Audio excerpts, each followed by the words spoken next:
ದ್ವೇಷದ ರಾಜಕಾರಣವನ್ನ ಮಾಡ್ತಾ ಇದೆ. ರಾಜ್ಯ ಸರ್ಕಾರಗಳನ್ನ ಸಂಪೂರ್ಣವಾಗಿ ನಿರ್ಲಕ್ಷ್ಯ ಮಾಡಿ ಕೇಂದ್ರ ಮತ್ತು ರಾಜ್ಯ ಸರ್ಕಾರದ ಸಂಬಂಧ ಇವತ್ತು ಅಳಸಿ ಹೋಗುವ ರೀತಿಯಲ್ಲಿ ಕೇಂದ್ರ ಸರ್ಕಾರದ ಕಾನೂನುಗಳು ಬರ್ತಾ ಇವೆ. ಹಾಗಾಗಿ ಇವತ್ತು ರಾಜ್ಯದಲ್ಲಿ ಕೇಂದ್ರ ಮತ್ತು ರಾಜ್ಯ ಸರ್ಕಾರಗಳ ಸಂಬಂಧ ಇಷ್ಟು ವರ್ಷಗಳ ಕಾಲ, ದೀರ್ಘಗಳ ಕಾಲ ನಾವು ನಡೆದುಕೊಂಡು ಬಂದಿರತಕ್ಕಂಥ ವಿಚಾರದಲ್ಲಿ ಇವತ್ತು ಫೆಡರಲ್ ಸಿಸ್ಟಮ್ ಏನು ನಮ್ಮ ಸಂವಿಧಾನದಲ್ಲಿ ಹೇಳಿದೆ, ಫೆಡರಲ್ ಸಿಸ್ಟಮ್ ಆಫ್ ಸರ್ಕಾರ ಏನು ಕಾರ್ಯನಿರ್ವಹಣೆ ಮಾಡಬೇಕು, ಅದಕ್ಕೆ ವಿರೋಧವಾಗಿ ಇವತ್ತು ಕೆಲಸ ಮಾಡುವಂಥದ್ದು ಕಂಡು ಬರ್ತಾ ಇದೆ. ಉದಾಹರಣೆಗಾಗಿ ಹೇಳಬೇಕಾಗಿದ್ರೆ ನಾವು ಮನ್ರೇಗಾ ಯೋಜನೆ ಬಗ್ಗೆ ನಾನು ಉಲ್ಲೇಖ ಮಾಡಲಿಕ್ಕೆ ಬಯಸ್ತೇನೆ. ಮನ್ರೇಗಾ ಯೋಜನೆ ಇದುವರೆಗೆ 100 ದಿವಸಗಳ ಕಾಲ ಕೆಲಸ ಕೊಡ್ತಾ ಇದ್ರು. ಕೇಂದ್ರ ಸರ್ಕಾರ 90% ಕೊಡ್ತಾ ಇತ್ತು, 10% ಮೆಟೀರಿಯಲ್ ಚಾರ್ಜಸ್ಗೆ ರಾಜ್ಯ ಸರ್ಕಾರದ ಮೇಲೆ ಅವಲಂಬಿತವಾಗಿತ್ತು. ಇದು ಒಂದು ಜನ ಉಪಯೋಗಿ ಕಾರ್ಯಕ್ರಮ. ಇದು ಕಾನ್ಸ್ಟಿಟ್ಯೂಷನಲ್ಲಿ ಉದ್ಯೋಗ ಖಾತರಿ ಯೋಜನೆಯನ್ನ ದೇಶದಲ್ಲಿ ಜಾರಿಗೆ ತಂದದ್ದು UPA ಸರ್ಕಾರ ಮತ್ತು ಈ ಮೂಲಕ ಗ್ರಾಮೀಣ ಬದುಕಿನ ಜನರ ಪ್ರಶ್ನೆಯ ಒಂದು ಅತ್ಯುತ್ತಮವಾದಂತಹ ಕಾನೂನು. ಇದರಿಂದ ದೇಶದ ಬಹಳಷ್ಟು ಜನ ಇವತ್ತು ಕಾರ್ಮಿಕರು, ಯಾರು ಅವಿದ್ಯಾವಂತರಿದ್ದಾರೆ, ಮನೆಯಲ್ಲಿದ್ದಾರೆ, ಅವರು ತಮ್ಮ ಜೀವನವನ್ನ ಸಾಗಿಸಲಿಕ್ಕೆ ಮತ್ತು ಸ್ಥಳೀಯ ಅಭಿವೃದ್ಧಿಯನ್ನು, ತನ್ನ ಮನೆ ಕಟ್ಟುವ ಕೆಲಸವನ್ನು ತಾನೇ ಮಾಡಬಹುದು, ತನ್ನ ಮನೆ ಬದಿಯಲ್ಲಿರುವ ತೋಡು ನಾನೇ ಕಟ್ಟಬಹುದು, ತನ್ನ ಮನೆ ಬದಿಯಲ್ಲಿರುವಂತ ಗಾರ್ಡನ್ ಅನ್ನು ನಾನೇ ರಿಪೇರಿ ಮಾಡಬಹುದು, ತನ್ನ ಮನೆ ಬಾವಿಯನ್ನು ತಾನೇ ತೋಡಬಹುದು. ಇಷ್ಟು ಜನೋಪಯೋಗಿವಾಗಿರ್ತಕ್ಕಂಥ ಯೋಜನೆಯನ್ನ ಇವತ್ತು ಬಹುಶಃ ಕೇಂದ್ರ ಸರ್ಕಾರ ದ್ವೇಷಕ್ಕಾಗಿ ಮಹಾತ್ಮ ಗಾಂಧಿ ಉದ್ಯೋಗ ಖಾತರಿ ಯೋಜನೆ ಇದ್ದದನ್ನು ತೆಗೆದು ಇವತ್ತು ಅದನ್ನ ಎಲ್ಲಿಯೋ ಒಂದು ಕಡೆ ಆ ಯೋಜನೆಗೆ ವಿಕಸಿತ ಭಾರತ ರಾಮ್ಜಿ ಗ್ರಾಮೀಣ ಉದ್ಯೋಗ ಖಾತರಿ ಯೋಜನೆ ಮಾಡ್ತಾ ಇದೆ. ವಿಕಸಿತ ಭಾರತ ಐ ಅಗ್ರಿ, ಆದ್ರೆ ನೀವು ಮಹಾತ್ಮ ಗಾಂಧಿಯವರ ಹೆಸರನ್ನೇ ಹಾಕ್ತಿದ್ದೀರಿ. ಇವತ್ತು ಗ್ರಾಮಗಳ ಅಭಿವೃದ್ಧಿ, ಗ್ರಾಮದ ಅಭಿವೃದ್ಧಿ ಮೂಲಕ ದೇಶದ ಅಭಿವೃದ್ಧಿ ಆಗ್ಬೇಕು ಅಂತ ಕಂಡವರು, ಗ್ರಾಮೀಣದ ಅಭಿವೃದ್ಧಿ ಆದರೆ ಮಾತ್ರ ಈ ದೇಶದ ಅಭಿವೃದ್ಧಿ ಆಗ್ಲಿಕ್ಕೆ ಸಾಧ್ಯ ಅಂತ ಹೇಳಿದಂತ ಕಾನ್ಸೆಪ್ಟೇ ಇವತ್ತು ಮಹಾತ್ಮ ಗಾಂಧಿಯವರು. ನೀವು ಗ್ರಾಮೀಣ ಪಂಚಾಯತು, ಗ್ರಾಮೀಣ ಯೋಜನೆಗಳಲ್ಲಿ ಮಹಾತ್ಮ ಗಾಂಧಿಯ ಕನ್ನಡಕ ಇಟ್ಟಿದ್ದೀವಿ. ಮಹಾತ್ಮ ಗಾಂಧಿಯ ಹೆಸರನ್ನು ತೆಗೆದದ್ದು ದ್ವೇಷದ ರಾಜಕಾರಣ ಅಲ್ವಾ? What is your defence? ಯಾಕಾಗಿ ನೀವು ಮಾಡಿದ್ರಿ? ದೇಶದ ಪಿತಾಮಹ ಅವರ ಹೆಸರನ್ನೇ ನೀವು ತೆಗೆದುಹಾಕುದಂತಾದ್ರೆ ಇದು ದೇಶಕ್ಕೆ ಮಾಡಿದಂತ ದೊಡ್ಡ ಅಪಮಾನ. ಪ್ರಪಂಚದ 138 ದೇಶಗಳಲ್ಲಿ ಗಾಂಧೀಜಿಯ ಸ್ವಾತಂತ್ರ್ಯವನ್ನು ತಂದುಕೊಟ್ಟಂತಹ ದಿನವನ್ನು ಅಹಿಂಸಾ ದಿನಾಚರಣೆಗೆ ಆಚರಣೆ ಮಾಡ್ತಾರೆ. ಶಾಂತಿಗೆ ಗಾಂಧಿ ಹೆಸರನ್ನ ಬಳಕೆ ಮಾಡ್ತಾರೆ. ಗಾಂಧೀಜಿಯವರು ಈ ದೇಶಕ್ಕೆ ಕೊಟ್ಟಂತ ಕೊಡುಗೆ ಇವತ್ತು ಬಿಜೆಪಿ ಅವರ ಅನುಭವವನ್ನು ಪಡೀತಾ ಇದ್ದಾರೆ. ದೇಶದ ಪ್ರಧಾನಮಂತ್ರಿ ನರೇಂದ್ರ ಮೋದಿ ಅವರು ಪ್ರಧಾನಮಂತ್ರಿ ಆಗ್ಬೇಕಿದ್ರೆ ಮಹಾತ್ಮ ಗಾಂಧಿಯವರ ನೆನಪು ತೆಗೆದೇ ಆಗ್ಬೇಕಾಗ್ತದೆ. ಮಹಾತ್ಮ ಗಾಂಧೀಜಿಯವರು ದೇಶಕ್ಕೆ ಸ್ವಾತಂತ್ರ್ಯಕ್ಕಾಗಿ ಹೋರಾಟ ಮಾಡದೇ ಇರ್ತಿದ್ರು, ನೇತೃತ್ವ ವಹಿಸದೇ ಇಟ್ಟಿದ್ರು. ಅವರೇನು ತಾನು ದೇಶದ ಪ್ರಧಾನಮಂತ್ರಿ ಆಗ್ಬೇಕು ಅಂತ ಬಯಸಿಲ್ಲ. ಅವರು ಏನು ದೇಶದ ರಾಷ್ಟ್ರಾಧ್ಯಕ್ಷರಾಗಬೇಕೆಂದು ಬಯಸಿಲ್ಲ. ಈಗ ಈ ದೇಶದ ಚರಿತ್ರೆಯನ್ನ ಬದಲಾವಣೆ ಮಾಡ್ಲಿಕ್ಕೆ ಹೊರಟಿದ್ದಾರೆ ಅಂತ ಏನು ನಮ್ಮ ಕಾಂಗ್ರೆಸ್ಸಿನ ಆರೋಪ ಇತ್ತು. 2014ರಿಂದಲೇ ಈ ದೇಶದ ಚರಿತ್ರೆ, history of the state of Karnataka, ಇದು ಇಂಡಿಯಾದು ಸ್ಟಾರ್ಟ್ ಆಯಿತು ಅಂತ ಹೇಳುವಂತ ಭಾವನೆಯನ್ನು ಅವರು ವ್ಯಕ್ತಪಡಿಸ್ತಾರೆ ಅಂತ ಕಾಂಗ್ರೆಸ್ ಪದೇ ಪದೇ ಲೋಕಸಭೆಯಲ್ಲೂ ಹೇಳಿತ್ತು, ತಮ್ಮ ಬೇರೆ ಬೇರೆ ವಿಚಾರಗಳಲ್ಲಿ ಹೇಳಿತ್ತು. ಇವತ್ತು ಅದನ್ನ ಸಾಬೀತು ಮಾಡಲಿಕ್ಕೆ ಹೋಗ್ತಾ ಇದ್ದೀವಿ. ಒಂದೊಂದೇ ರಾಷ್ಟ್ರದ ಹೋರಾಟ ಮಾಡಿದವರ ಹೆಸರುಗಳನ್ನ ತೆಗೆಯುವ ಮೂಲಕ ಇದು ಮಾಡ್ತಾ ಇದ್ದಾರೆ. ಇದು ದೇಶದ ಪಿತಾಮಹರಿಗೆ ಮಾಡಿದಂತ ಅಪಮಾನ, ದೇಶದ 138 ಕೋಟಿ ಜನರಿಗೂ ಮಾಡಿದಂತ ಅಪಮಾನ. ಇದು ಸರಿಯಾದ ಕ್ರಮ ಅಲ್ಲ, ಸಂವಿಧಾನಬದ್ಧವಾದಂತ ಕ್ರಮ ಅಲ್ಲ. ಗಾಂಧೀಜಿ ಹೆಸರನ್ನು ತೆಗೆದದನ್ನು ನಾವು ಖಂಡನೆ ಮಾಡ್ತೇವೆ. ಮತ್ತು ಇದರ ಬಗ್ಗೆ ದೇಶಾದ್ಯಂತ ಹೋರಾಟ ಮಾಡುವುದು ಒಂದು ಕಡೆ ಆದರೆ, ನಮ್ಮ ರಾಜ್ಯದಲ್ಲಿಯೂ ನಾವು ಹೋರಾಟವನ್ನು ಕೈಗೊಂಡಿದ್ದೇವೆ. ನಿನ್ನೆ ಕಾಂಗ್ರೆಸ್ ಬಿಜೆಪಿ ಕಚೇರಿಗೆ ಮುತ್ತಿಗೆ ಹಾಕುವಂತಹ ಯೋಜನೆಯನ್ನು ಕೂಡ ನಾವು ಹಾಕಿಕೊಂಡಿತ್ತು. ಮುಂದಿನ ದಿನಗಳಲ್ಲಿ ಕೇಂದ್ರ ಸರ್ಕಾರದ ಯಾವುದೇ ಮಂತ್ರಿಗಳು ರಾಜ್ಯಕ್ಕೆ ಬರುವುದಾದರೆ, ಈ ಪ್ರದೇಶಕ್ಕೆ ಬಂದರೆ ಅವರ ವಿರುದ್ಧವೂ ನಾವು ಪ್ರತಿಭಟನೆ ಮಾಡ್ತೇವೆ. ನಾವು ಕಪ್ಪು ಫ್ಲಾಗ್ ಅನ್ನು ಇಟ್ಕೊಳ್ತೇವೆ. ಯಾವುದೇ ಕೇಂದ್ರ ಸಚಿವರು ರಾಜ್ಯಕ್ಕೆ ಭೇಟಿ ನೀಡಿದರೆ ಅದರ ವಿರುದ್ಧ ನಮ್ಮ ಪ್ರತಿಭಟನೆ ಇದೆ. ಮತ್ತು ಈ ಹೆಸರನ್ನ ಮತ್ತೆ ಸೇರಿಸಬೇಕು ಅಂತ ಹೇಳುವಂಥದ್ದು ಒತ್ತಾಯ ಇದೆ. ಅದು ಅಲ್ಲದೆ ಕರ್ನಾಟಕ ರಾಜ್ಯದಲ್ಲಿ ಮಹಾತ್ಮ ಗಾಂಧಿ ಉದ್ಯೋಗ ಖಾತರಿ ಯೋಜನೆಯ ಹೆಸರನ್ನೇ ಕಂಟಿನ್ಯೂ ಮಾಡಬೇಕು ಅಂತ ನಾನು ರಾಜ್ಯದ ಮುಖ್ಯಮಂತ್ರಿಗಳಿಗೆ ಮತ್ತು ರಾಜ್ಯದ ಸಚಿವ ಸಂಪುಟಕ್ಕೆ ಸಲಹೆಯನ್ನು ಕೊಟ್ಟಿದ್ದೇನೆ. ಈಗಾಗಲೇ ನಾನು ಅಡ್ಜರ್ನ್ಮೆಂಟ್ ಮೋಷನ್ ಸೆಕ್ಷನ್ 330 ಅರ್ಧ ಗಂಟೆ ಚರ್ಚೆಗೆ ಅವಕಾಶ ಕೇಳಿದ್ದೆ ಸದನದಲ್ಲಿ. ಈ ಒಂದು ಯೋಜನೆಯಲ್ಲಿ ಗಾಂಧೀಜಿಯವರ ಹೆಸರು ಬಿಟ್ಟದ್ದು ತಪ್ಪು, ಮತ್ತು ಮಹಾತ್ಮ ಗಾಂಧಿ ಉದ್ಯೋಗ ಖಾತರಿ ಯೋಜನೆಯನ್ನ ಕರ್ನಾಟಕ ರಾಜ್ಯದಲ್ಲಿ ಅದೇ ಹೆಸರಿನಲ್ಲಿ ಮುಂದುವರಿಬೇಕು. ಏನು ಇವತ್ತು ಪತ್ರಿಕೆಗಳಲ್ಲಿ ಎಷ್ಟು ಬೇಗ ಆಡ್ಗಳು ಬರ್ತಾ ಇದೆ ನೋಡಿ, ಎಷ್ಟು ಕ್ವಿಕ್ ಮೂವ್ಮೆಂಟ್. ಇಷ್ಟು ಇವರು ಬೇರೆ ಯಾವುದರಲ್ಲಿ ತೋರಿಸಿದಾರ? ಇಷ್ಟು ಫಾಸ್ಟ್ ಯೋಜನೆ ಜಾರಿಗೆ ತಂದಿದ್ದಾರ? ಯಾಕೆ ಇದು ಮಾಡ್ತಾರೆ ಅಂದ್ರೆ, ಇದರಲ್ಲಿ ಬಿಜೆಪಿಯ ಸ್ವಾರ್ಥ ಅಡಗಿದೆ. ಬಿಜೆಪಿಯ ಸ್ವಾರ್ಥ ಅಡಗಿದೆ, ದ್ವೇಷದ ರಾಜಕಾರಣ ಅಡಗಿದೆ. ಹಾಗಾಗಿ ಕರ್ನಾಟಕ ರಾಜ್ಯದಲ್ಲಿ ನಾನು ಒತ್ತಾಯ ಮಾಡ್ತೇನೆ, ಸರ್ಕಾರ ಹೆಸರನ್ನ ಬದಲಾವಣೆ ಮಾಡಲಿಕ್ಕೆ ಕೂಡುದು. ಬಿಕಾಸ್ ಇದುವರೆಗೆ ನೀವು ಏನ್ ಹೇಳ್ತಾ ಇದ್ದೀರಿ, 100 ದಿವಸ ಕೆಲಸ, ಇವತ್ತು 125 ದಿವಸ ಕೆಲಸ ಕೊಡ್ತೀವಿ. 125 ದಿವಸ ಕೆಲಸ ಕೊಡ್ಬೇಕಿದ್ರೆ ನಿಮ್ಗೆ ಹೆಸರು ಬದಲಾವಣೆ ಮಾಡ್ಬೇಕಾ? ಪಾರ್ಲಿಮೆಂಟ್ ಮೆಂಬರ್ ಉತ್ತರ ಕೊಡಬೇಕು, ರಾಜ್ಯದ ಕೇಂದ್ರ ಸರ್ಕಾರದ ಮಂತ್ರಿಗಳು ಉತ್ತರ ಕೊಡಬೇಕು. ನೀವು 125 ದಿನ ಮಾಡಿದ್ದು ಏನ್ ಮಾಡ್ಲಿಕ್ಕೆ? ವಿಕಸಿತ ಭಾರತ ರಾಮ್ಜಿ ಅಂತ ಮಾಡ್ಲಿಕ್ಕೆನಾ, ಅಥವಾ ಜನರಿಗೆ ಸಹಾಯ ಆಗ್ಬೇಕಂತೇಳಿ? ಸ್ವಾರ್ಥಕ್ಕೂ ಮಿತಿ ಇರಬೇಕು, ಸ್ವಾರ್ಥಕ್ಕೂ ಮಿತಿ ಇರಬೇಕು. ಇನ್ನೂ ಹೇಳಿದ್ರಿ, ಹಿಂದೆ 90-10 ಇದ್ದದ್ದು 60-40 ಮಾಡಿದ್ರಿ. ಯಾರ ಹತ್ರ ಕೇಳಿದ್ರಿ 60-40 ಮಾಡ್ಲಿಕ್ಕೆ? 40% ರಾಜ್ಯ ಸರ್ಕಾರ ಕೊಡದೇ ಇದ್ರೆ ಯೋಜನೆಯನ್ನು ಬಿಟ್ಟು ಬಿಡ್ತೀರಾ? ಯೋಜನೆ ಬಿಟ್ಟು ಬಿಡ್ತೀರಾ?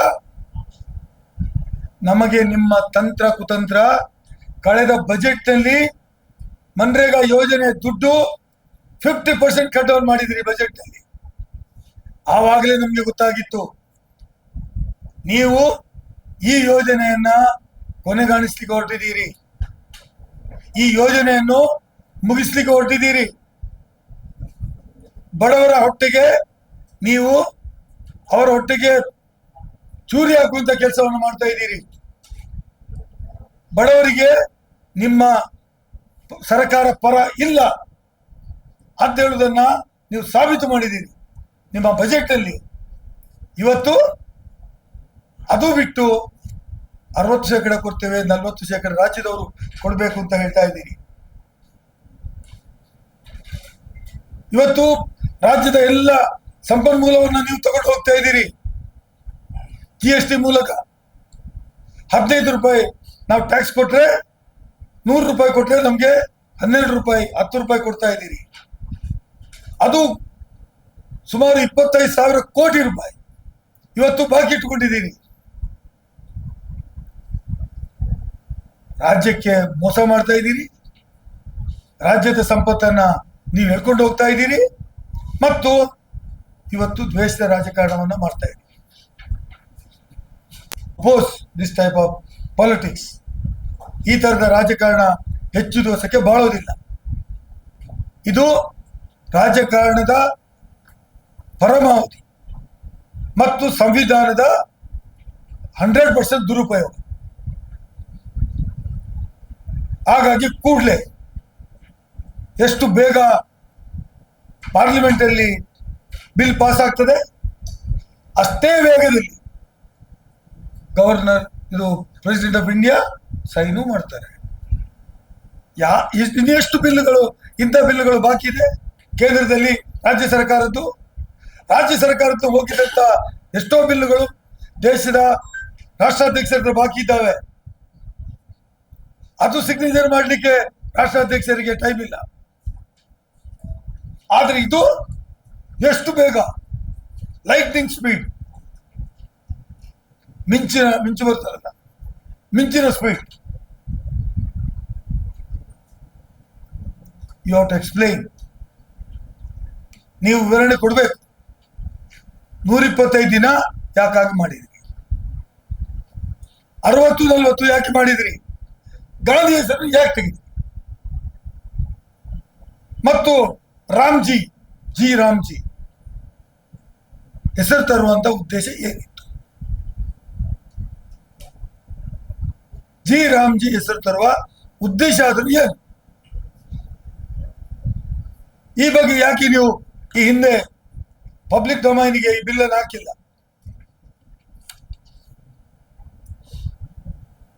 %40 ದುಡ್ಡು ರಾಜ್ಯ ಸರ್ಕಾರ ಕೊಡಬೇಕು ಅನ್ನುವುದಕ್ಕೆ ನೀವು ಸರ್ಕಾರಗಳ ಒಪ್ಪಿಗೆ ಪಡೆದಿದ್ದೀರಿ.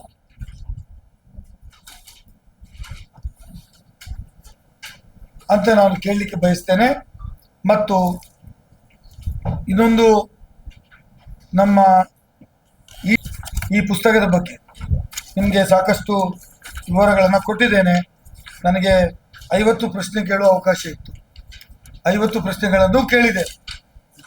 ಎಲ್ಲ ದಿನಗಳನ್ನು ಸದನದಲ್ಲಿ 1 ಮಿನಿಟ್ ತಪ್ಪದೆಯೂ ರೆಪ್ರೆಸೆಂಟ್ ಮಾಡಿದ್ದೇನೆ.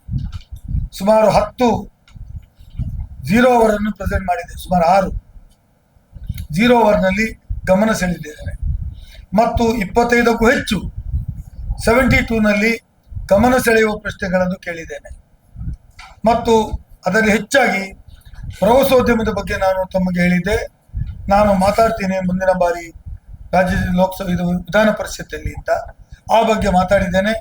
ಉತ್ತರವನ್ನ ಒದಗಿಸಿದ್ದಾರೆ. ಚರ್ಚೆ ಎಚ್ ಕೆ ಪಾಟೀಲ್ ಅವರು ಬಹಳ ಉತ್ತಮ ರೀತಿಯಲ್ಲಿ ಉತ್ತರವನ್ನ ಕೊಟ್ಟು ಆ ರಾಜ್ಯಕ್ಕೆ, ಜಿಲ್ಲೆಗೆ ಯಾವುದೆಲ್ಲ ಪ್ರವಾಸೋದ್ಯಮ ಯೋಜನೆಗಳನ್ನ ಮಾಡ್ತೇವೆ ಅಂತ ಹೇಳುವುದನ್ನ ಹೇಳಿದ್ದಾರೆ. ಅದು ಇದರಲ್ಲಿ ಇದೆ.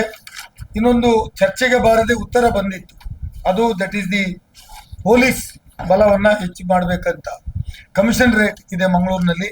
ನಿಮಗೆ ಪೇಜ್ 143 ಅಂತ ಕಾಣ್ತಾ ಇದೆ. ಇದರಲ್ಲಿ ಲಾಸ್ಟ್ ಸ್ವಲ್ಪ ಮೇಲೆ ಬಂದು ಸಿಗ್ತದೆ. ಗಮನ ಸೆಳೆಯುವ ಯಾವ್ದು ನಂಬರ್ 107 107 ಅಂತ ಪೆನ್ನಲ್ಲಿ ಬರ್ದದ.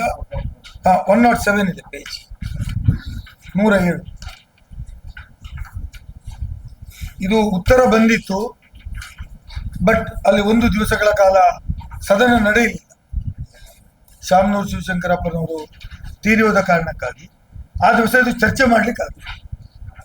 ಅದರಲ್ಲಿ ನಾನು ಕೇಳಿದ್ದೆ, ನಗರ ಪೊಲೀಸ್ ಕಮಿಷನರೇಟ್ ವಿಭಾಗದಲ್ಲಿ ಪೊಲೀಸ್ ಠಾಣೆಗಳಲ್ಲಿ ಪೊಲೀಸ್ ಅಧಿಕಾರಿ ಮತ್ತು ಸಿಬ್ಬಂದಿಗಳ ಕೊರತೆ ಇತ್ತು. ಜನಸಂಖ್ಯೆ ಮತ್ತು ಅಪರಾಧ ಪ್ರಕರಣದ ಆಧಾರದ ಮೇಲೆ ಬಲಾಬಲವನ್ನು ಹೆಚ್ಚಿಸಬೇಕಾಗುವ ಅನಿವಾರ್ಯತೆ ಇತ್ತು. ರಾಜ್ಯ ಸರ್ಕಾರ ಪೊಲೀಸ್ ಇಲಾಖೆ ನಿಯಮಾವಳಿ ಸ್ಟ್ಯಾಂಡಿಂಗ್ ಆರ್ಡರ್ 898 ರಂತೆ ಸಿಬ್ಬಂದಿಗಳು ಹೆಚ್ಚಿಸಬೇಕಾಗಿರುವುದರಿಂದ ಕಾನೂನು ಸುವ್ಯವಸ್ಥೆ ಕಾಪಾಡಿ ಸಿಬ್ಬಂದಿ ಕೊರತೆ ಸರಿಪಡಿಸಬೇಕು ಅಂತ ಸಾರ್ವಜನಿಕ ಹಿತದೃಷ್ಟಿಯಿಂದ ಮಾನ್ಯ ಸಚಿವರ ಗಮನವನ್ನು ಸೆಳೆದಿದ್ದೆ. ಅವರು ಉತ್ತರವನ್ನು ಕೊಟ್ಟಿದ್ದಾರೆ. ಉತ್ತರ ತಮ್ಮ ಕೈಯಲ್ಲಿದೆ. ಉತ್ತರದಲ್ಲಿ ಹೇಳಿದ್ದಾರೆ, ಮಂಗಳೂರು ನಗರದಲ್ಲಿ ಕಾರ್ಯನಿರ್ವಹಿಸುವ ಪೊಲೀಸ್ ಠಾಣೆಗಳಲ್ಲಿ ಪೊಲೀಸ್ ಮಂಜೂರಾತಿ ಬಲ ಹಾಗೂ ಸುತ್ತೋಲೆ 2017 ನಿಗದಿತ ಸಿಬ್ಬಂದಿಗಳ ಬಲದನ್ವಯ ಕೊರತೆ ಇರುವ ಬಲದ ವಿವರಗಳನ್ನು ಅನುಬಂಧ ನೀಡಲಾಗಿದೆ. ಸಿಬ್ಬಂದಿಗಳ ಬಲವನ್ನು ಹೆಚ್ಚಿಸುವ ಪ್ರಸ್ತಾವನೆಯನ್ನು ಪರಿಶೀಲನಾ ಹಂತದಲ್ಲಿ ಇದೆ ಅಂತ ಹೇಳಿದ್ದಾರೆ. ನಾವು ಪರಿಶೀಲನೆ ಮಾಡ್ತೀವಿ ಅಂತ ಅವರು ಪರಿಶೀಲನಾ ಹಂತದಲ್ಲಿ ಇದೆ ಅಂತ ಹೇಳಿದ್ದಾರೆ. ಯಾವ ಸ್ಯಾಂಕ್ಷನ್ ಪೋಸ್ಟ್ಗಳು ಕಡಿಮೆ ಇದ್ದಾವೆ ಅಂತೇಳಿ ಇದರಲ್ಲಿ ನಿಮಗೆ ಅನುಬಂಧ 1ರಲ್ಲಿ ಅದನ್ನ ಕೊಟ್ಟಿದ್ದಾರೆ. ಅನುಬಂಧ 2ರಲ್ಲಿ ಅವಶ್ಯವಿರುವ ಹೆಚ್ಚುವರಿ ಮಂಜೂರಾತಿ ಬಲ ಏನು ಅಂತಲೂ ಕೊಟ್ಟಿದ್ದಾರೆ. ನಾನು ಒತ್ತಾಯ ಮಾಡ್ತೇನೆ, ಇದು ಒಂದು ಸೂಕ್ಷ್ಮವಾಗಿರ್ತಕ್ಕಂಥ ಜಿಲ್ಲೆ, ಅನೇಕ ದೊಡ್ಡ ದೊಡ್ಡ ಕಾರ್ಯಕ್ರಮಗಳು ನಡೆಯುತ್ತವೆ. ಅತ್ಯಂತ ಹೆಚ್ಚು ಕಾಲೇಜು ವಿದ್ಯಾರ್ಥಿಗಳು ಇರುವಂತಹ ಸುಮಾರು 45,000 ವಿದ್ಯಾರ್ಥಿಗಳು ಹೊರ ರಾಜ್ಯಗಳಿಂದ ದೇಶಗಳಿಂದ ಬಂದು ಕಲಿಯುತ್ತಿರ್ತಾರೆ. ಯೂನಿವರ್ಸಿಟೀಸ್ಗಳು 10-15 ಇದ್ದಾವೆ, ಮೆಡಿಕಲ್ ಕಾಲೇಜ್ಗಳು ಜಾಸ್ತಿ ಇದ್ದಾವೆ. ಪ್ರವಾಸೋದ್ಯಮ ಇಂಪ್ರೂವ್ ಆಗ್ತಾ ಇದೆ ಲೈಕ್ ಎನಿಥಿಂಗ್. ಮತ್ತು ಇಲ್ಲಿ ಎಲ್ಲ ವ್ಯವಸ್ಥೆಗಳು ಕೂಡ, ಈ ವ್ಯವಸ್ಥೆ ಈಗ ಇರುವಂತಹ ಪೊಲೀಸು 2000ಕ್ಕೆ ಇಸ್ವಿಗೆ ಅದು ಆ ಬಲವನ್ನು ಮಾಡಿತ್ತು. ಈಗ ಜನಸಂಖ್ಯೆ ಇವತ್ತು ಇವರ ಪ್ರಕಾರ 10.7 ಲಕ್ಷ ಇರ್ತದೆ ಈ ಕಮಿಷನ್ ರೇಟ್ ಒಳಗಡೆ. ಈಗ ಇದು 20 ಲಕ್ಷಕ್ಕೆ ಜಾಸ್ತಿ ಆಗಿದೆ. ನಗರ ಪಾಲಿಕೆ ಆಗ್ಬೇಕಿದ್ರೆ 15 ಲಕ್ಷ ಬೇಕು. ಅವರಿಗೆ ಗ್ರೇಡ್ ಇದು ಏನು HRA ಕೊಡಬೇಕಿದ್ರೆ ಎಷ್ಟು ಬೇಕು ಅಂತ ಇದೆ. ಈಗ population is more than 20 lakhs within the city. Commission rate ತಗೊಂಡ್ರೆ ಸುಮಾರು 20-25 ಲಕ್ಷಕ್ಕಿಂತಲೂ ಜಾಸ್ತಿ ಇದೆ. ಯಾಕೆಂದ್ರೆ ಮೂಡುಬಿದಿರೆ ಭಾಗ, ಈಚೆ ಉಳ್ಳಾಳ ಭಾಗ ಸೇರಿಕೊಂಡಿದೆ ಕಮಿಷನ್ ರೇಟಿಗೆ. ಹಾಗಾಗಿ ಈಗ ಇರುವಂತಹ ವಿಸ್ತೀರ್ಣ 1,93.7 ಚದರ ಕಿಲೋಮೀಟರ್ ಇದೆ. ಈ ವಿಸ್ತೀರ್ಣಕ್ಕೆ, ಈ ಜನಸಂಖ್ಯೆಗೆ ಈಗ ಇರುವಂತಹ ಬಲ ನಾಟ್ ಇವನ್ 20%. ನಮ್ಮ ಎಲ್ಲ ಪೊಲೀಸ್ ಠಾಣೆಗಳು ಕಮಿಷನ್ ರೇಟ್ನ ಒಳಗಡೆ ಇದ್ದು ಅಪ್ಗ್ರೇಡ್ ಮಾಡಬೇಕಾದ ಅನಿವಾರ್ಯತೆ ಇದೆ. Upgrade means inspector is the SHO, ಮತ್ತು ಅಲ್ಲಿ 2-3 ಇನ್ಸ್ಪೆಕ್ಟರ್ಗಳು, 3-4 ಸಬ್ ಇನ್ಸ್ಪೆಕ್ಟರ್ಗಳು ಇರಬೇಕಾದ ಅನಿವಾರ್ಯತೆ ಇದೆ. ಅದು ಸ್ಟ್ಯಾಂಡಿಂಗ್ ಆರ್ಡರ್ 898 ಪ್ರಕಾರ ಈ ಒಂದು ಬೇಕಾದಂತ ಬಲವನ್ನು ಆ ಏರಿಯಾದ ಕಾನೂನು ಸುವ್ಯವಸ್ಥೆ ಮತ್ತು ಬೇಡಿಕೆಗೆ ಅನುಗುಣವಾಗಿ ಮಾಡಬಹುದು. ನಾನು ಇದನ್ನು ಅಲ್ಲಿ ಆರೋಗ್ಯ ಮಾಡೋದು, ನಿಮ್ಮ ಆರೋಗ್ಯ ಮಾಡ್ತೇನೆ, ಸದನದಲ್ಲಿ ಹೇಳ್ಬೇಕಂತ ಇದ್ದೆ. ಸೊ ಮಾಡ್ಲಿಕ್ಕೆ ಅವಕಾಶ ಇದೆ. ಹಾಗಾಗಿ ಇಮಿಡಿಯೇಟ್ ಆಗಿ ಗೃಹ ಸಚಿವರು ಈ ಒಂದು ಆರ್ಡರ್ ಪ್ರಕಾರ, ಸ್ಟ್ಯಾಂಡಿಂಗ್ ಆರ್ಡರ್ ಆ ರೂಲ್ಸ್ 898 ಪ್ರಕಾರ ನಮ್ಮ ಸಬ್ಮಿಷನ್ ರೇಟ್ ಏರಿಯಾಕ್ಕೆ ಇಮಿಡಿಯೇಟ್ ಬಲವನ್ನು ಏರ್ಪಾಡು ಮಾಡಬೇಕು. ಮತ್ತು ಎಲ್ಲ ಪೊಲೀಸ್ ಠಾಣೆಗಳನ್ನ ಅಪ್ಗ್ರೇಡ್ ಮಾಡಬೇಕು. ಯಾವುದರಲ್ಲಿಯೂ ಸಬ್ ಇನ್ಸ್ಪೆಕ್ಟರ್ SHO ಇರ್ಲಿಕ್ಕೆ ಕೊಡ್ದು.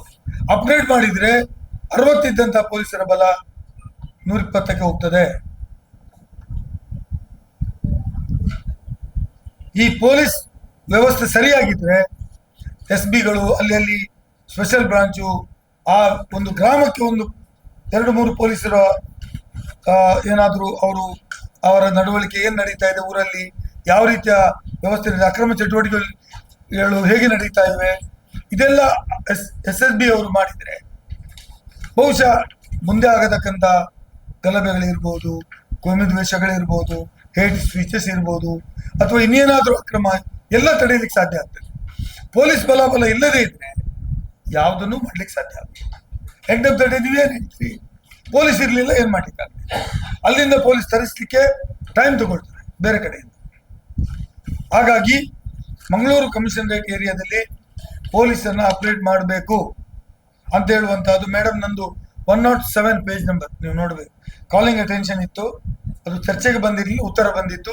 ನಾನು ಉತ್ತರನೂ ಕೊಟ್ಟಿದ್ದೇನೆ ನಿಮಗೆ, ನನ್ನ ಕಾಲಿಂಗ್ ಅಟೆನ್ಷನ್ ಕೊಟ್ಟಿದ್ದೇನೆ ಮತ್ತು ಅನುಬಂಧನ ಕೊಟ್ಟಿದ್ದೇನೆ. ಅದನ್ನ ತಾವು ತಗೊಳ್ಬೇಕು ಅಂತ ಹೇಳುವಂತಹದ್ದು. ಪೊಲೀಸ್ ಇಲಾಖೆ ಸಂಬಂಧಪಟ್ಟ ಹಾಗೆ ಬಾಳೆಪುಣಿದು ಮತ್ತೆ ಫರ್ದರ್ ನಾನು ತೆಗೆದುಕೊಂಡಿದ್ದೇನೆ. ಬಾಳೆಪುಣಿಯಲ್ಲಿ ಜೈಲನ್ನು ಇಮಿಡಿಯೇಟ್ ಆಗಿ ಅಪ್ಗ್ರೇಡ್ ಮಾಡಬೇಕು, ಅದಕ್ಕೆ ಬೇಕಾದ ದುಡ್ಡನ್ನು ಕೊಡ್ತೇನೆ ಅಂತ ಹೇಳಿದ್ದಾರೆ. ಮತ್ತು ಈಗಾಗಲೇ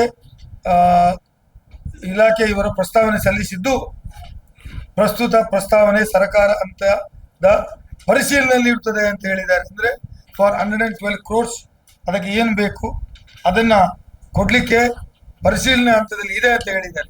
that means in the process. ಯಾವಾಗಲೂ ಕೊಟ್ಟಾದ ಮೇಲೆ ಕೊಟ್ಟಿದೆ ಅಂತ ಹೇಳೋದು, ಕೊಡುವವರೆಗೆ ಪರಿಶೀಲನೆ ಅಂತಲೇ ಹೇಳಬೇಕು ಸರ್ಕಾರ, 110 ಪೇಜಲ್ಲಿ. ಹಾಗಾಗಿ ಅದಕ್ಕೂ ಉತ್ತರ ಬಂದಿದೆ.